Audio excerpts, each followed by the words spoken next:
Hello and welcome to your astrological vibrations for Wednesday, June 21st, 2017 by Gaia Blooming. I am Mimi and our energy mantra for today is I am empowered by allowing my feeling flow. And today we are in our first full day of Sun in Cancer. And like I said, I will go through every sign, just little short segment at the end. Every sign what your lessons are for Cancer energy. So today, in addition to the Sun in Cancer, which brings this light energy, the Sun, the power energy of the Sun, to the realm of feelings, to the realm of emotions, to the place where we need to find nurturing. Cancer to me in the astro is really the sign of the mother, which is funny because I have a Cancer mom. But this really is the place where we need to tend to ourselves, where we need to nurture ourselves, where we need to have a safe place to go and rest. So this is the time for everybody in general to find that nurturing and to find the power in feelings. I do like to say, and I do say for Cancers this month, for Cancers, feeling is your superpower. And it is a superpower for everybody in some way or another. We've really got to get in tune with our feelings. If we are not in tune with what we're feeling, then we're not really in tune with what's going on. A lot of times we will get caught up in the thinking. And this is going to be an interesting month. Well, not an interesting month. This is going to be an interesting next 2 weeks with Mercury also shifting into Cancer. So Mercury shifts into Cancer early in the day. It's like 2 a.m. or something, 2:30 a.m. that's shifting in Pacific time. So Mercury in Cancer is going to have our mental energy connecting with our feeling energy. And the mental emotional connection is one that's very interesting. A lot of times we don't realize how much our thinking affects our feelings. A lot of times we want to be like, well, this feeling is very genuine. And while I do feel that feelings can be genuine, at sometimes they can be projections based on what the mind is saying about something, based on projections of what somebody else had said about the thing. So this is your time to be vigilant and be empowered in working with your thoughts and your feelings. So we're going to have the Sun and Mercury today connecting in Cancer at 0 degrees. 0 degrees is that degree of empowerment. It is a degree of transformation. So part of it's going to be getting your bearings between this uber consciousness that we just went through with all this Gemini energy into the feeling consciousness and really allowing the feelings to help us flow. There is a flowiness to Cancer. There is a deep intuitive energy. I like to think the intuition that comes with Cancer is like a gut intuition. It's a deeply feeling intuition. So listening to the intuition of your gut, not getting caught up in those mental projections throughout the next at least, 2 weeks, but even more so as the Sun moves through Cancer over the next month. Now, also adding to the interestingness, because there's always interestingness. We have we have the moon, different M thing, the moon shifting into Gemini. So this means we're going to have at some point 3 planets that are going to be at 0 degrees. That shifting transformational degree. 0 degrees can mean things are going to feel a little bit offline. It's going to be kind of void moon energy for a while, so you may really feel the sleepy and the kind of at ease energy as we have these things at 0 degrees. If that's what's going to nurture you, give yourself that downtime. Honor yourself. Treat yourself the way you would treat an infant. I always say, Leo is the inner child. Cancer is kind of where you're both the parent, the mother, and the infant. So you have to show up and nurture yourself the way an infant needs to be nurtured. Oh, I need food. Oh, I need to go to the potty. Oh, I need sleep. I need a nap. Oh, I need to be snuggled. I need to be cuddled. I need to be held. So with all these 0 degree energies, you may go through the gamut. Feed me, put me to bed, and pet me. That's kind of what I'm feeling and then through this energy. However, this moon in Gemini over the next few days is going to be very interesting. It is going to be reviewing our lessons on consciousness, and this may come through this projection thing. You may see where you have been unconsciously coming in or absorbing other people's projections, other people's feelings, other people's energies, and now you're feeling them, working through them, and you're like, what's really going on? So this is an opportunity to get in tune with your personal consciousness. Look at the shadow, look at the light. You know, this is the dark of the moon leading us to that new moon on Friday. So this is a beautiful opportunity for this next level, next level consciousness that's coming up. I do want to mention, told you Lilith is going to oscillate. So we had Lilith the other day move into Capricorn. Well, now she's back. She's back in Sagittarius, and she's hanging out with Saturn. So part of this lesson is also in being one unto yourself when it comes to nurturing yourself. Somebody else can't tell you what is nurturing to you. You know what's truly nurturing to you. And again, how do you balance this energy of comfort and nurturing? We still have some strong Taurus energy going on as well. So between the Taurus and the Cancer, we may be going to bread for our nurturing and comfort. Is that what is really going to nurture and comfort you? Again, it's not for me to say whether it is or not. Only you really know, and you're going to feel that in and through yourself. The other cards that I've got some interesting cards. Look at this. Celebration. A feeling card. Feeling good. Making feeling good a priority. Okay? I want to nurture myself into feeling good. I'm going to take myself on that level. And here we have this child who feels confident because they've been nurtured. But the children who feel confident are the ones who have that solid foundation. Cancer. This place in Cancer, this feeling, this is the place of, oh, it's so good. This is the place of the foundation, which we have parts of the participation card, but this is a foundational card. So really getting in that alignment, body, mind, spirit, soul. And what will it lead to? Playfulness. I have playfulness in reverse, but this to me is like, it's coming. This will be the Leo energy that we will be building into. But now is your time to set this foundation so that your child, your infant, feels safe to celebrate that life. So we're getting into that energy. Now, yantra card first, and then I'll get into the sign by sign. The yantra card is Jupiter, which we've been talking so much about Jupiter because we had this Jupiter yod. The Jupiter yod has expanded a bit, so it's not really as focused, but it's still working. Jupiter expansion. Spread your wings wide. Move out into the space around you. Generosity and sharing. And that expansion, that's one of the things that comes with Cancer energy, the expansion of your comfort zone. But that's going to come through that good foundational energy. That's going to come through you nurturing and showing up for yourself. So there's that, the yantra energy. I'm going to read you this too because I did it. So from the kitty cards, what is it? Cat creators. No, it's not cat creators. What is it? Spirit cats. From the Spirit Cats deck, I pulled Solitude. Meet Lily. She sits contentedly in the center of the sky. Everything is vast, still, and quietly beautiful. The wind might rustle a song out of the leaves, but she is far from human voices and other meows and hisses. Lily contains the sweet, peaceful expanse of solitude. She will return to the world soon, but for now, do not disturb her. Find your own space to meet yourself. Perhaps it's in the woods, or perhaps it's on a crowded dance floor with your eyes closed. When you are alone, it's easier to hear your own voice, to discern your longings, and rekindle faith in yourself, and to not be picking up all the feels of everyone around you. Okay, so sign by sign. Cancer. Cancer for you. Cancer is the house of I am, and this is what I was saying.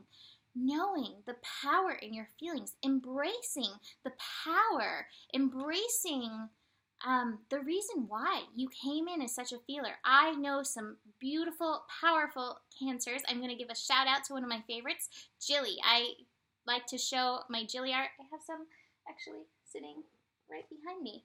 Some Jilly art right here.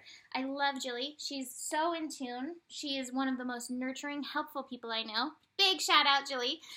She's a Cancer energy, and what she did is she's embraced her power of feeling, and she's also noticed and taken her power back by noticing this doesn't serve me, this doesn't feel good, and really taking care of herself. This is your job, Cancer, over this next month. Okay, so Gemini for you, Cancer is the second house of your talents, the second house of your worth. This makes you very creative storytellers. This also, if you can quiet down the mind, this can be a really good indication of beautiful intuition. So really knowing the worth of your feelings and tuning into it and not just getting stuck in that mental mental monkeying going on in there. So over this month, okay, this is what I'm thinking, but what am I feeling? What am I feeling? And what's my gut telling me? I don't want to just listen to my brain. What's my gut telling me? And listen to the gut voice. Taurus, Cancer for you is your third house. So third house energy is communication. So connecting to your feelings, listening to your feelings, communicating, sharing your feelings with others.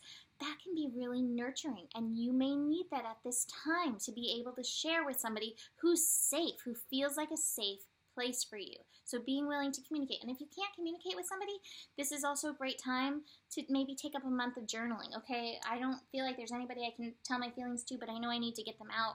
Let me write my feelings. And, tuning into the feelings. Don't just distract yourself with bread. That's just my example of the moment. It could be chocolate. And by all means, do not take away the chocolate. Do not take away the chocolate.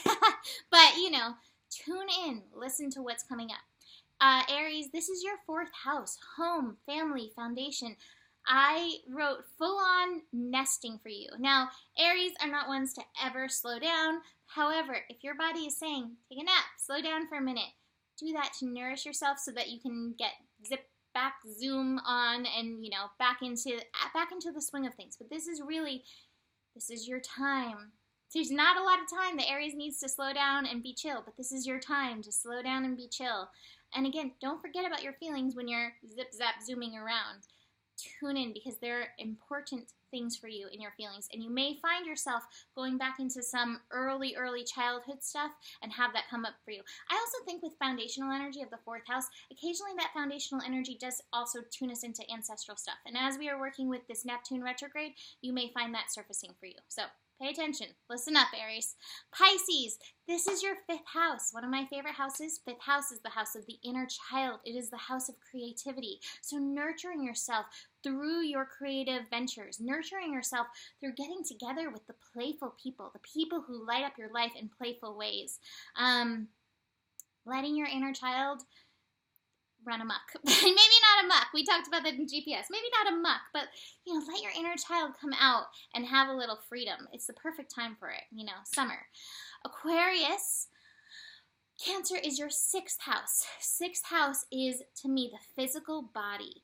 The sixth house is our daily reality, and this is our daily reality interpreter, virtual reality interpreter, basically. And so this is your time to nurture your physical body, nurture yourself through good foods, nurture yourself through good connections, and really listen to the yum or yuck that's coming up in your body. Aquarius is another sign that can get really stuck in the mental energies, but tune in, because there's some deep wisdom coming forth for you. And this is another time where, hey, if you need to slow down and take a rest, slow down and take a rest. Listen to your body so you don't spin yourself out. Capricorn, this is your seventh house. Seventh house is the house of relationships. So nurturing yourself through relationships. Number one, the relationship that you have to yourself. Another thing, looking at the relationships that you have had with family members over the years, looking at any love relationships that you may have, any friendships that you may have, and look, are they nurturing you? Again, it's a yum or yuck thing. Are these relationships nurturing you, or are they not? How do you really feel about these relationships? Capricorn is such a shine. You're a shine. Capricorn is such a sign, I can say this, that you're like, I can do this. I've got it. So I've got this thing. And you keep putting yourself in those places that you don't actually have and you don't really need to have. You don't have to be the boat carrying all these relationships around. You can support yourself. So I encourage you through this time of Cancer to nurture yourself by looking at your needs first, practicing that self-love energy. Sagittarius, it's our eighth house. The eighth house is empowerment. It is transformation. And so getting empowered through your feelings. Now, I know as a Sagittarius, a lot of times I'm like, zippity-dee-da, I am happy. And that's where I like to stay, and that's my natural flow. However, eighth house energy, light is light, dark is dark. So you may have some of the lower waters, some of those depths to explore, it's a key word, explore through this time. Remember that those depths do empower you. The depths don't make it bad or wrong or anything. It's part of your empowerment. Be willing to show up and realize that when you show up there, very rapidly, often, if you are willing to show up, you go through that phoenix transformation process, and then you reach your next level of empowerment. But you've got to be willing to go to those places that you need to go to. Scorpio, Cancer is your 9th house. So 9th house is the house of broadening your horizons, broadening your experience. It's higher learning. It's exploration. So I think Scorpio is pretty good overall at exploring the feelings. But what I'm getting is part of the exploration of feelings is really exploring the light side of the feelings. Do not be afraid to go into the hope. Do not be afraid to go into the light side of things and see it from the bigger perspective. Scorpio, you're so used to going and plumbing the depths. Keep seeing it from the light side. Find the satisfaction. That's for you, Alex. Find the satisfaction in finding the light, through this month. 10th house, Libra, 10th house. Said that backwards. That was nice and balanced for you, however, right? 10th house is the house of career. It is the house of purpose. And I know this from my Libra friends. The Libras I know are some of the best nurturers that are out there. So, realizing where nurturing, where the feeling energy plays its part when it comes to your purpose in life. And Libra, I do believe in general, the purpose of Libra is to bring another level of beauty. So recognizing the beauty in whatever feelings are coming up and coming through, and realizing where any feelings that are coming up and coming through for you right now, where they may be leading you deeper into your purpose at this time. Virgo, 11th house. This one I was like, this is a little bit interesting, the 11th house. And I remember I just talked to Nikki about this the other day, and I wish I could remember what it was that I said to her. Anyways, nurturing through the 11th house. Well, what is coming to me right now for you 11th housers, Virgo, is the nurturing that we get when we connect to the collective consciousness, when we connect to our guides, when we connect to our council beyond. Like I said, I have a huge council beyond. I have my dad on it. I have Rumi. George Michael was a recent addition this year. Mary Magdalene, some animals, tiger, hummingbird. I have, all these energies that when I need support, I tune into. And that, for me, is one of my favorite things about the 11th house energy, is being able to connect vibrationally into that energy. Another thing, Virgo, to notice during the 11th house is how you are being nurtured or not through vibrations that people are giving off. Again, the yum or yuck thing. Does this feel good or does this not feel good? And if it doesn't feel good, why are you still engaging in and through this energy? So connecting to the divine mind, but then also noticing those vibrations. 11th house is also friendship and community. So finding friendship and community around you that supports you and supports your process. And then finally, Leo, 12th house. You are in your 12th house period. 12th house period is always, it's like it's the exhale, at the end of the year. 12th house has a karmic nature to it. It has a very flowy nature to it. This may be an interesting time of tying up some loose ends, releasing some old karmic lessons. This is the time, as you finish up the year, that any lessons that have been unfinished through the year will come up. It can be kind of a slow, sleepy time. It's definitely time of going deep. So don't be afraid to go deep. Take it easy on yourself, honor the flow, and do not lose your faith, because faith is one of those things that you really need to hold as you go through that 12th house period.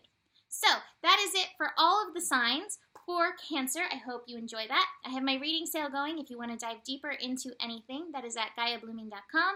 You can email me, mimiclark@gmail.com, and I will see you tomorrow. Namaste.